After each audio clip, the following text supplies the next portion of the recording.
did you guys really want to do with this press conference? People come to E3 to find out what we're going to do to help drive the platform. In our case, we've got 3 platforms. So for us, it's about wrapping up all those plans, all those great products in a bow, and showing them off for the rest of the world to see. And I think in a little bit less than 2 hours, we demonstrated an unrivaled software lineup that's going to drive the PS3, the PSP, and keep the PS2 going into its 9th year, demonstrating that 10-year product life cycle that we talk about. At the same time, we talked about a lot of momentum behind the PlayStation Network and found time to introduce a new hardware unit, the PSP Go. Let's talk about the PSP Go. You guys have obviously redesigned the PSP several times already. Why did you decide to do it again? From our perspective, we know that consumers are becoming more and more comfortable with digital. And as Kaz talked about, we've talked to the development community, we've talked to consumers and asked what they wanted. And what they were looking for was a sleeker design, ability to better connection to the PlayStation Network. And the PlayStation Go, got it here for you. It's an incredibly slick device. It's a product that is going to target the guy and gal that are very comfortable downloading digital content and taking advantage of the new media interface, Media Go, which allows you to have a digital locker so you can store that data. 16 gigs on a flash drive in here, plus memory stick micro for expandable storage. So it's a really sweet device that we think is going to be taking the market by storm coming October 1st. Now, what about the people like me who has this huge UMD collection? Is there any way to get that content onto the PSP Go if I buy one?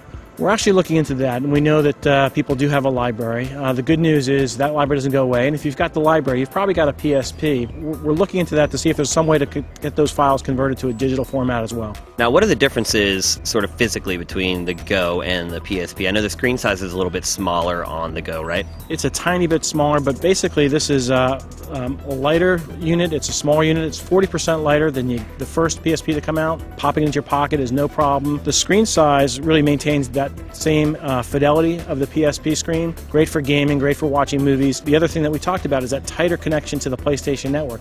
So another thing that we announced today was the native PSP video store. So you no longer have to tie it to the PC or your PS3 to get that content down. I could access it right here from this wireless hotspot, go onto the video delivery service and download some of the best TV and movies out there.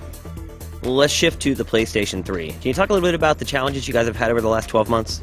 PlayStation 3 for us, we started off the new fiscal year with Killzone 2. It couldn't have been a better start for us.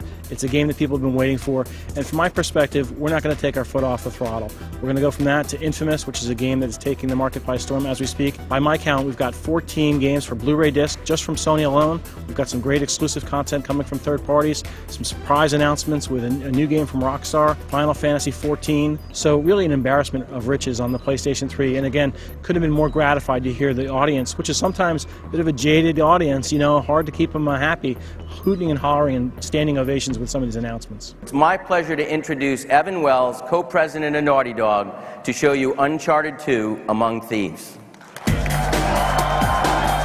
Now, would you agree with me that software really hasn't been a problem for you guys the last year and a half? You guys have really put out a steady stream of really great games, right? I think we've got a great lineup of software going back to last year, and again, I think the lineup this year tops that. So oftentimes, we get the question, what are you going to do for an encore? And it's something that we take seriously, but I think the lineup this year speaks for itself. I think the big question probably everyone has is they look at your software, it's great. You guys have put out AAA game after AAA game. The price, I think, is what really concerns people with the PlayStation 3, and you guys did not announce a price drop today. Was there a reason for that? Is that something we can expect in the near future? From our perspective, it's all about the content here at E3. It's not the time to be talking about price moves, so we're very confident that between this lineup, between the growth of the PlayStation Network, we've got a great story to tell and got a lot to get the gaming community excited about. Now, you guys announced Final Fantasy XIV exclusive to the PlayStation 3. Huge news.